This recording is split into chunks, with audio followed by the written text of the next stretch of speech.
So while we had all this mock studio space set up and the mic set up, we figured we should do a little bonus episode. Kind of just talking about some of my competitors that I've went against this year. Um, I mean, I went against a lot of people this year because I competed a lot. So we're just gonna kind of give a little bit of highlight of our competitors, and a lot of these guys now are good friends. So both mine and Keelan, she's coming to most of my shows. We've either talked to them or their partners as well. So it's just kind of fun to kind of give them some credit too, because it's all about growing the sport. And as our channel keeps growing, hopefully more eyes get to the page, and if people see some of these names get mentioned and talked about, that it kind of just helps boost them a little bit. So uh, the first event, or the first big international competition of the year, was North America Strongest Man. So I qualified for that by being top six at CSM the previous year. And then a bunch of the Americans got qualified via the Rainier Classic, and then just some other bigger names that maybe aren't doing the biggest shows in the world, but still good competitors that like to come out and just throw their hat in. And it was a very good group of guys. You look at the score sheet overall. I mean, Maxime destroyed everybody. He won by 15 points, so it wasn't really a much of a competition with anyone against Max. But you look at the podium, and there was Lucas Hatton and Tristan Hoth. Fourth place was Bryce Johnson. Wes was fifth. He's always in the mix, and I know Wes got injured in this competition. He uh, partially tore his bicep or something in his shoulder on stones. So I mean, we're all banged up as part of the sport. Marcus Crowder was there, Nick Wortham, Kevin Ferris, Spencer Remick, myself, Joey, and the list goes on and on. So there's a lot of guys there. Um, I finished in 11th place, not the best performance, but I did tweak my calf on the truck pole, so I was only like 3 events in or 4 events in, and I injured my calf. But still a very fun competition. Some remarkable performances that stick out to me were like Lucas Hatton's log press. Actually, there was a lot of very good log presses there. I think there was like 6 guys that went over 200 kilos, which is unbelievable. And especially with the 10-inch log, it's something that maybe most guys don't train on. But man, Lucas smoked 211 kilos, and he definitely had more in the tank. Then he also got 2 reps with the Sear Bell, so he's the only man in history to get reps with that, as far as we know. So very, very good presser, but he's also a very good strongman, and he's a good friend. So him and his coach Alec came up for that. So it was always great seeing them. We also seen them at Western Canada Strongest Man as well. So ridiculously pressing, ridiculously good pressing from Lucas as always. Tristan was just consistent all weekend, and then Bryce Johnson kind of maybe coming out of nowhere because I mean I competed against him at the Shaw Classic 2 years ago. He's kind of laid low a little bit, but the guy's just a freak. He's just a giant. He's got so much potential. He's got so much raw strength and power. Um, it's exciting to see how his Giants life is going to go. Where he goes is the sky's the limit for him. And um, yeah, he's like one of the only guys at these competitions that literally dwarfs me and makes me feel very, very tiny. And yeah, excited to see where he's going to go. Even Nick Wortham, he got eighth place here. At OSG, I think he came fifth. So he's constantly making good improvements. He's a lot younger than I thought, so he's calling me the old man because I'm 32 years old, and some of these guys are a lot younger than me. But it's fun. I like competing, getting to see all these guys. Nick's putting in the work. OSG, he had at OSG when he said his goal for the log was 3 reps, and he only hit one in training. I was like, oh, really? And yeah, he smoked 3 reps. So like he pulled reps and sets out of his ass. I don't know where it came from, but good guy. Hopefully we can compete against each other again a few times because I think the score is 1-1, 2-2. I'm not sure. He's like every time I go to the States, except for OSG, I beat him. It's kind of been him. So um, it kind of depends what country we're in. Is kind of see the results that comes from that. That was like another big international for me was the Shaw Classic Open. Um, the podium there was Josh Spurgeon, Nick Guardione, Tim Buck. So those are 3 common names you're going to see coming up in this video and just throughout all of next year. Like Josh won the Shaw Classic Open. So that meant that he punched his ticket to Strongest Man on Earth. So it's going to be interesting to see how he does in that show. He's got the power to depending what the events are. If there's a, I know we just did the Humber Tire deadlift this year, but if it's a in that show next year for those guys, he's going to be a problem for a lot of those guys. I know he's capable of going 4 tires plus, so be interesting to see what package he brings. And then even Nick and Tim both being second and third on that podium. Uh, they're just very athletic guys, very strong. Going to be interesting to see how next year shapes up for them. Um, Tim finishing the stone run at uh, at the Shaw Classic, and I was going. No, I wasn't in the same heat, but I knew he was able to finish in them. So now that I know I'm there, I got to try and close that gap on the time because he's a phenomenal stone loader, and I'm just trying to close that gap. Andrew Burton was a guy that was the first time I compete against him. He was fifth place here. Another good, strong, up and coming American. He podiumed at the Magnus Classic later on in the year. He didn't have the best performance at OSG that he was capable of, but he was just 2 weeks off of Iceland or Magnus, coming home from Iceland travel. But I know next year he's going to be pushing. He's going to be a tough guy to compete against next year. So a lot of familiar guys. You see that it's like the top 10 at the Shaw Classic, the top 10 at OSG. We're kind of all in the same competition together, and we typically all make the finals.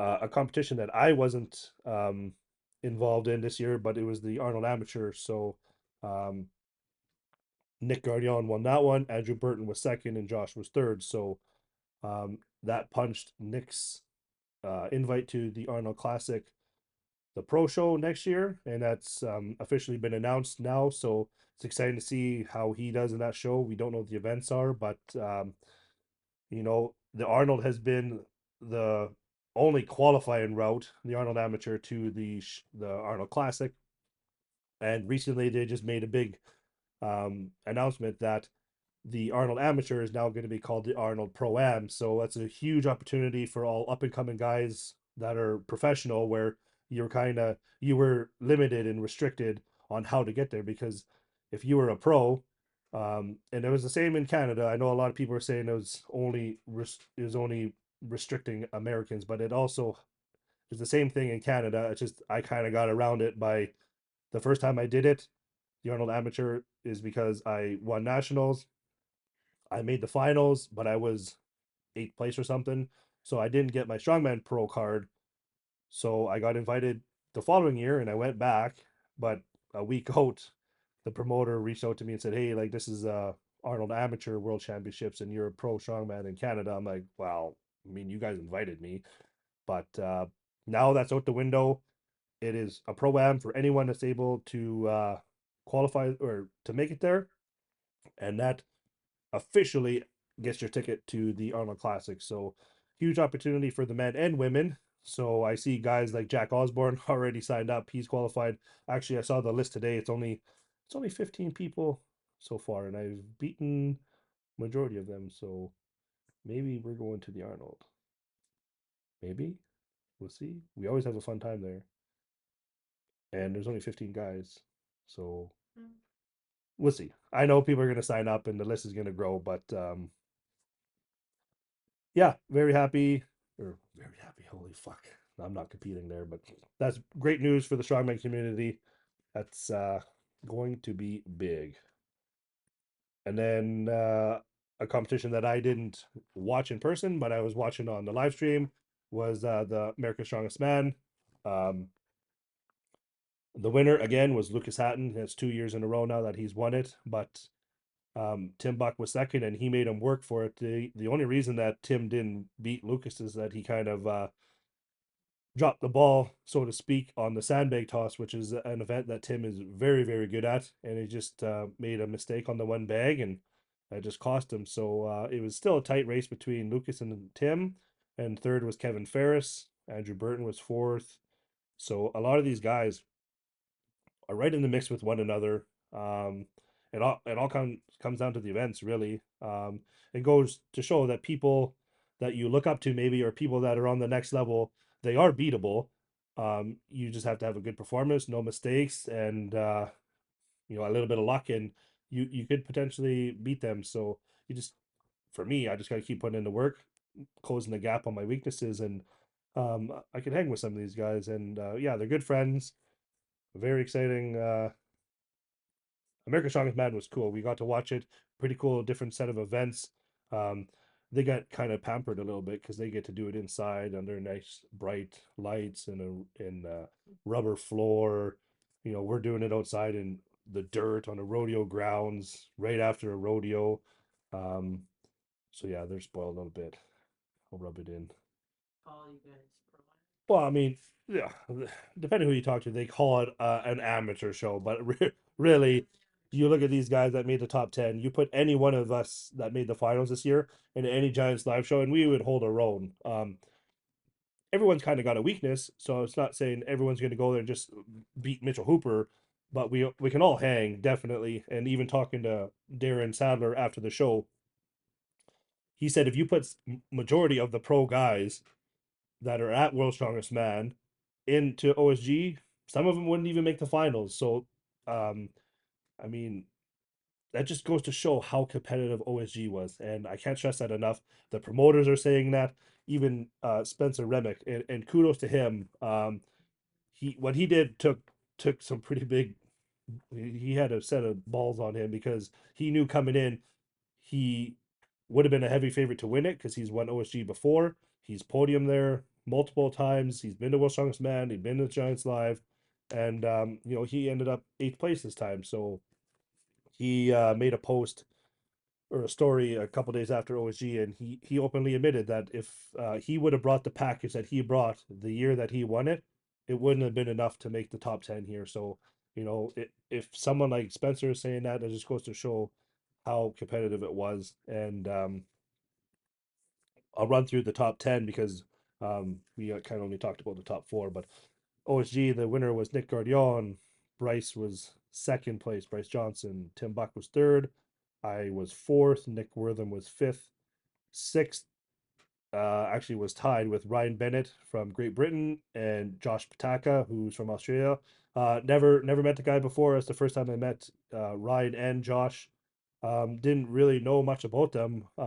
Ryan, I have seen at Giants Live. He did, I think, England Strongest Man or something like that. Josh Pataka is Australia Strongest Man currently. So, um, kind of did some little research on them, like just right out from OG to kind of just see where their weaknesses or their strengths were. Eighth place was Spencer Remick. Ninth place was Josh Spurgeon. 10th place was Seth Sukup. Um, I know that's not the performance that Josh was looking for, like Josh Spurgeon. Um, Maybe not the best set of events for him to showcase his strength, but I really feel that come strongest man on earth, he's going to showcase what he's capable of. I know he's got a long off season. He's going to focus on that. He's going to work on his. I think he's kind of having a little bit of knee pain and stuff like that. Drop a little bit of weight. He says he's got an extra little fluff, but I mean, don't we all? Right? We all got it. You seen our belly pictures. It looks like from 2 years ago.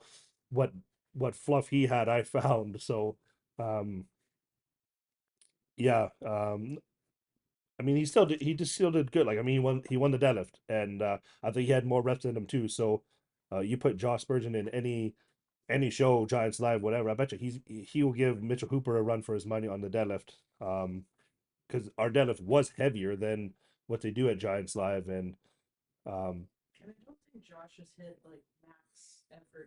no, no, no, Josh.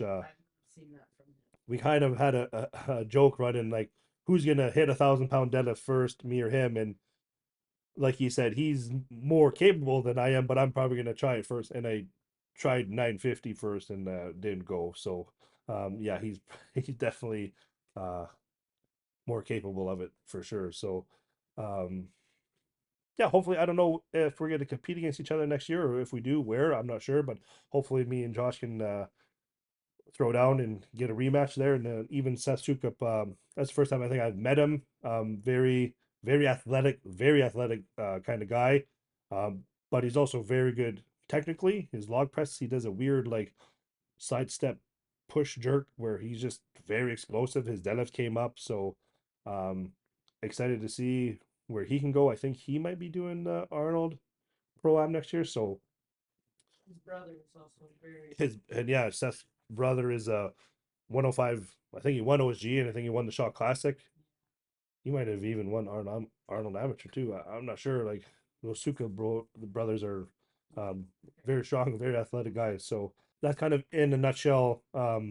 Some of the competitors I went against this year. And the level just keeps growing. Like I said, this year at OSG there was four World Strongest Man competitors competing there, and only one of them made the finals. One of them being Gabe Rayum. Well, Fred was also competing at OSG as well. The twins. Yannick was there. So for OSG Team Canada, there was myself, Yannick Boucher, Fred, Gabe Rayum, Larson Hare.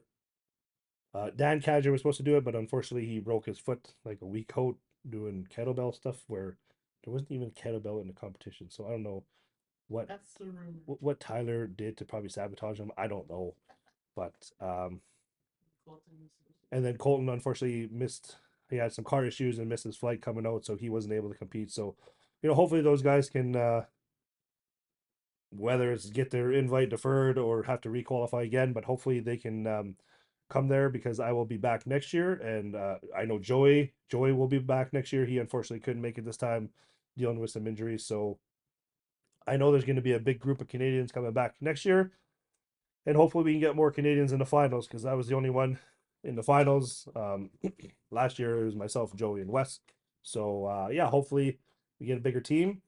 Um, Speaking of the other Canadians, the Gabe and Yannick like smoked that car yoke. They did like the 1,000 pound car yoke in like 10 seconds. Ridiculously fast car yoke, and they always are. So, but that just goes to show, like, look, Gabe won Canada's Strongest Man this year, like comfortably, and then he came here and didn't do as good as he probably wanted. So, it's just that's a sport. That's a sport in strongman. It's kind of comes in waves. People perform good. You got to take the highs with the lows. You got to take the lows with the highs. Um, yeah, excited to see what comes of next year. I don't know what's gonna happen. Or did Josh win? No, Josh won the deadlift. I don't think Yannick only got like three reps maybe. Okay, I thought maybe Yeah. for a second Yannick won, but Yannick won that. Yeah. All these guys we're all pushing each other to get better, and that's the only way to get better is if you see your competitors putting in the work, getting better. You can't let that get in your head, but it all pushes us to be better. The weights keep going up and up and up. It's gonna be excited to see next year. Get another black OSG shirt, and yeah, I like black. Black looks good on me. Yes. Yeah. So that wraps up this little video of kind of talking about some of my competitors. There's literally probably 100 people I compete against this year, so I can't name them all. But um, yeah, very excited to see how next year goes. I have nothing planned till probably the summer, so I'm gonna take this off season to build a better package and build a bigger train. So see you guys in the next one. Make sure to like, comment, subscribe, and let's keep this train rolling.